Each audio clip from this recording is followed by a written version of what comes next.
थोड़ा वहाँ पे डेटिंग कल्चर का बताओ, कैसा कल्चर है वहाँ पे, अगर आपने ऑब्जर्व किया हो कि कैसे रहते हैं वहाँ पे लोग। वहाँ पे ज़्यादातर ओपन मैरिजेस है। अच्छा। और एक वहाँ पे एक जैसे शादी होती है, मैरिज होता है, और वहाँ पे एक पैक्स सिस्टम भी है। क्या होता है ये? पैक्स में होता है कि आप लिविंग रिलेशनशिप में रहते हो किसी के साथ, but you are not married. अच्छा। और पर्क्स मिलेंगे सारे आपको जो मैरिज सारे कपल को आपको मिलते हैं। बेनिफिट्स सब आपको मैरिज सिस्टम के सबके मिलेंगे, बट उसमें एक कंडीशन है कि पैक्स में एक बंदा मतलब फ्रेंच नेशनैलिटी का होना चाहिए। तो अगर कोई इंडियन जाके वहाँ के गोरी लड़की के साथ या लड़के के साथ लिव इन में रहने लग जाता है तो उन्हें अप्लाई करना पड़ता है इसके लिए कि हाँ, इंस्पेक्शन होता है उसमें। 1 साल, 1 या फिर 1.5 साल के लिए आप उनको दिखाना पड़ता है, सेम नेम पे उनके बिल्स बनाने पड़ते हैं, इलेक्ट्रिसिटी बिल या कुछ भी, जिससे आगे पीछे मतलब प्रूफ हो उनके पास हो कि पाए हाँ कि ये लिव इन में जब वो रहे हैं। इंस्पेक्शन करने आए, फिर वो उसके बाद वो पैक्स करते हैं, और पैक्स करने के बाद फिर उसके बाद फिर इंस्पेक्शन करने आते हैं लोग। अच्छा। कि ये इन्होंने कहीं कॉन्ट्रैक्ट मैरिज तो नहीं, मतलब पेपर तो नहीं किए कि सिर्फ PR लेने के लिए। और ये बेनिफिट्स क्या है पेरिस में? अगर कोई मैरिड कपल है तो आप कह रहे हो कि पैक्स वालों को मैरिड कपल वाले पर्क्स मिल जाते हैं, तो वो क्या पर्क्स और बेनिफिट्स हैं? उसमें आपका सेम स्टेटस मिल जाता है जो भी आप सामने वाले का है, प्लस उसमें टैक्स आपका अगर है तो टैक्स में 40% वहाँ टैक्स है, 20% टैक्स जाता है फिर।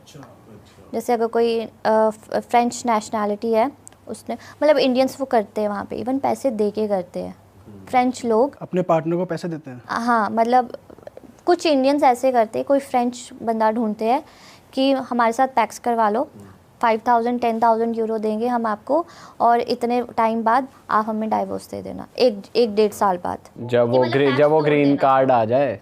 नहीं, सिर्फ टैक्स के लिए। टैक्स बचाने के लिए थोड़े टाइम बच जाए। हाँ, क्योंकि जब आप अगर आप अनमैरिड हो लेकिन आपका 40% टैक्स जा रहा है, तो अगर आपकी 10,000 सैलरी है यूरो, तो 4,000 तो आपका टैक्स में जाएगा, 6,000 में आपके पास कुछ नहीं बचेगा। मतलब लूप होल्स ढूंढ ही लेते हैं लोग। तो फिर वो सिर्फ टैक्स बचाने के बंदा लिए लूट जाए फिर ऐसा तो।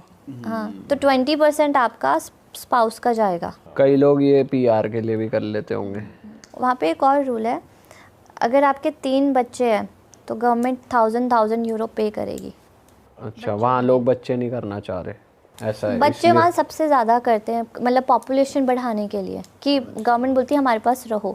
अच्छा। तो वो पाकिस्तानी यही करते हैं उधर, अफ़गानी और ये जो नाइजीरियन है, ये सब उनके 4-4 5-5 बच्चे होते हैं, और गवर्नमेंट उनको अलग से घर देती है गवर्नमेंट का। जैसे अगर 5 बच्चे हैं तो 4 BHK देगी, मतलब वहाँ पे हर बच्चे के लिए एक अलग रूम होगा। गवर्नमेंट देगी घर? और मंथली पैसे भी देगी गवर्नमेंट? 1,000 यूरो देगी 18 साल तक। 1,000 यूरो पर चाइल्ड? हाँ, तो मतलब उनको तो 5,000 यूरो घर बैठे बैठे आ रहे हैं। तकड़ी सरकार है। पर आप PR मतलब वहाँ के रेजिडेंट होने चाहिए। हाँ, ऐसा नहीं कि आप जाके बसे हो और तुरंत ही ये चालू कर दिया। हाँ, नहीं जाके बस गए, बच्चा चालू। पैक्स करा लिया 1.5 साल में, वो हो गए, कार्ड आया, चलो बच्चे चालू। ऐसा भी है, मतलब पैक्स वहाँ पे रहते हैं, कुछ लोग शादी नहीं करते हैं, वो पैक्स ही कराते हैं, शादी नहीं करते हैं, लेकिन बच्चे कर लेते हैं। हाँ, और ऐसा भी सुना हमने कि वहाँ पे जो बिल्डिंग्स होती है वहाँ लिफ्ट नहीं होती, पुराने हाँ, जो पुराना सिस्टम है, पुरानी बिल्डिंग्स है, वहाँ पे कहीं भी लिफ्ट नहीं है, तो 5-5 6-6 फ्लोर चढ़ के जाओ आराम से। और हेल्थ वाइज भी बेनिफिट देते हैं गवर्नमेंट। हाँ, वहाँ पे मुझे ऐसा लगता है जो इलीगल लोग हैं उनके लिए ज़्यादा बेनिफिट्स है, जो लीगल है उनके लिए कम है। क्योंकि जो इलीगल है उनको 100% हेल्थ का बेनिफिट है। 100% कुछ पे नहीं। मतलब अगर आप सपोज मैं वहाँ गया हूँ और इलीगल तरीके से रह रहा हूँ, पर मेरे को कुछ इंजरी हो जाए, हॉस्पिटल जा जाए, मेरा कोई डॉक्यूमेंट नहीं देखा जाएगा? कुछ भी नहीं, फ्री में इलाज होगा। फ्री में मेडिसिन भी वो अंदर से देंगे। मतलब ये प्रूफ करो कि मैं इलीगली घुसा हूँ यहाँ पे, चलो मेरा ट्रीटमेंट करो आप तो। हाँ, और जो लीगल है, जैसे मैं लीगल हूँ तो मेरा 75% गवर्नमेंट पे करेगी। अच्छा। 25% मुझे देना पड़ेगा। और इंश्योरेंस वगैरह इंश्योरेंस की जरूरत एक कार्ड होता है, काते वित्तल बोलते हैं उसे, वो कार्ड आपको आता है, वो दोनों के पास होता है, गवर्नमेंट के पास, इलीगल और लीगल के पास। अच्छा। ठीक है, बट उसमें लिखा होता है कि इसको कितने %, मतलब इसकी कॉस्ट जाएगी और कितने % इसकी जाएगी। तो जैसे जो लीगल है उनको लिखा होता है कार्ड से, उनके नंबर से पता चल जाता है इनको 75% इनका कट होना है, और जो इलीगल है उनका 100 से 100%। और फ्रेंच लोग वैसे जनरली जो लोग होते हैं, जैसे कॉमनली आप जिनसे इंटरेक्ट करते हो ग्रोसरी लेते टाइम, वो अच्छे हेल्पफुल लोग हैं? अगर कुछ आपको हेल्प चाहिए हो हेल्प करते हैं? जब तक आपने फ्रेंच में उनसे बात करी वो तो खुश है, वो अच्छे से बात करेंगे। अगर आपने इंग्लिश में बात करी, अगर आपने उनको इंग्लिश में ग्रीट भी कर दिया, तो वो ऐसे रिएक्ट करेंगे कि हमने सुना नहीं। ये तो बहुत ही गलत सीन है यार। मेरे साथ फर्स्ट टाइम हुआ था, मैं न्यू उधर रेस्टोरेंट में काम करती थी पाकिस्तानी, तो वहाँ पे एक फ्रेंच, उस टाइम पे वो वैक्सीनेशन आई थी ना, न्यू वैक्सीनेशन लगी थी, तो एक लेडी थी वो अपनी वैक्सीनेशन करवा के आई थी, फ्रेंच लेडी थी वो। तो मेरे मैनेजर ने मुझे बोला कि जाओ आप ऑर्डर लेके आओ इससे। तो मैंने उसको, मेरा 3rd डे था, तो मैंने कहा सर मुझे फ्रेंच तो आती नहीं है। तो कहता तुम ट्राई नहीं करोगी तो फिर कैसे होगा। तो मैं गई, तो फिर मैंने उसको इंग्लिश में ही ग्रीट कर दिया। मैंने कहा hello ma'am, what would you like to have. और वो मुझे ऐसे बोलती, उसने मुझे फ्रेंच में बोला, तो मैंने कहा नहीं मुझे नहीं आती फ्रेंच। तो वो उठ के चली गई। अच्छा जी, वो उठ के चली गई, बड़ी रूड है, उठ के चली गई कि मुझे बहुत ज़्यादा चमड़ी ले रही है। खुराक मांग रही है। कि मेरे से फ्रेंच में बात नहीं करी। कुछ तो सुना भी देते थे कि आप फ्रांस में और आपको फ्रेंच नहीं आती, क्यों आए आप फ्रांस में। अच्छा, ऐसे स्ट्रेट अप कह देते हैं? स्ट्रेट अप कह देते, मतलब 60% रूड होते हैं। वहाँ पे वाइन कल्चर भी तो बहुत ज़्यादा है। वाइन और हाँ, रेड वाइन और वाइट वाइन सब। हाँ, ओरिजिनल वाइन, हाँ बहुत फ्रेश वाइन। पेरिस में पार्टी कल्चर कैसा है, नाइट क्लब्स कैसे हैं? टू बी ऑनेस्ट मैं कभी नाइट क्लब्स गई नहीं वहाँ पे, कभी एक्सप्लोर नहीं किया, बट हाँ वहाँ पे काफ़ी है, ये ओपन है ये सब चीज़ें वहाँ पे। वैसे आप बता रहे थे वहाँ के लोग थोड़े मेंटली डिस्टर्ब हो रहे हैं टाइम से, क्योंकि वो सुसाइडल सुसाइड रेट बहुत उनका हाई हो रहा है। मतलब जैसे आप मेट्रो में जाओगे ना, तो आपको पता नहीं चलेगा कब कोई सामने से ट्रेन के नीचे आ गया। ये सारे फ्रेंच लोग हैं जो कर रहे हैं या इलीगल वाले हैं? नहीं, अफगान बहुत, मतलब हर कोई ऐसा है वहाँ पे, पंजाबीज भी है वहाँ पे कुछ जो ऐसे कर रहे हैं, जो डिप्रेस्ड है वहाँ पे। मतलब डिप्रेशन बहुत है वहाँ पे। और ये डिप्रेशन का कारण क्या है मेन? ये तो मुझे नहीं पता वो किस चीज़ से डिप्रेस्ड है, लेकिन काफ़ी लोग हैं वहाँ पे जो, मतलब मेजर एक्सीडेंट्स ना वो यही होते हैं कि जिनकी वजह से ट्रेन रुक जाती है पूरे दिन के लिए। वो सिर्फ यही होता है कि ट्रेन के नीचे आ गए, रिवर में ऐसे जंप कर दिया।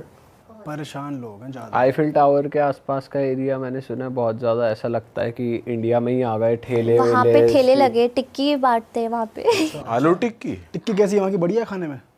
हाँ ठीक, मैं आपको बताऊँ वहाँ का जो भी खाना होगा ना, जैसे इंडियन फूड भी होगा, वो फ्रेंच के अकॉर्डिंग ही बनेगा, बिल्कुल लाइट। अच्छा, मसाले स्पाइसेस कुछ नहीं है। स्ट्रीट फूड भी, मतलब जो स्ट्रीट पे मिल रहा है। वो फ्रेंच, जो भी फ्रेंच लोगों के, क्योंकि फ्रेंच लोग बहुत इंडियन फूड खाते हैं वहाँ पे, बहुत ज़्यादा, पर वो बिल्कुल लाइट ही बनाएंगे खाना। क्योंकि फ्रेंच जो भी अगर वो थोड़ा स्पाइसी खा ले वो पागल हो जाते हैं, गालियाँ देने लगते हैं। और क्या क्या मिलता है आईफिल टावर के आसपास? वहाँ पे ये हो गए छोले कुलचे। आज मैंने रिसेंटली गई थी, हाँ रिसेंटली गई थी, जैसे हमारे इंडिया में बनते हैं बन वाले कुलचे, वैसा उन्होंने स्टार्ट कर दिया है। फिर टिक्की, फिर वो जैसे यहाँ पे भुट्टा बनता है वो स्टार्ट कर दिया है। और बांग्लादेशी पाकिस्तानी लोग भी तो अपनी अपनी डिशेस बेचते हैं शायद, ऐसा भी है? मतलब सब लगाते हैं? उनका बेसिकली हलाल होता है। वो भी मिलते हैं बुढ़िया के बाल? हाँ मिलते हैं। अच्छा, और ये बेच कौन रहा है? ये भी श्रीलंकन कर रहे हैं ये काम, या इंडियंस भी बैठे हैं वहाँ पे? मैं बताऊँ, इंडियंस वहाँ नहीं करते ये सब। इंडियंस नहीं करते वहाँ ये सब। वहाँ ये सब मैक्सिमम आपको अफ़गानी मिलेंगे। ये पता नहीं उन्होंने कहाँ से रेसिपी सीखी है, वो ये सब अफ़गानी ही करते हैं। बांग्लादेशी हो गए, श्रीलंकन हो गए, ये सब करेंगे।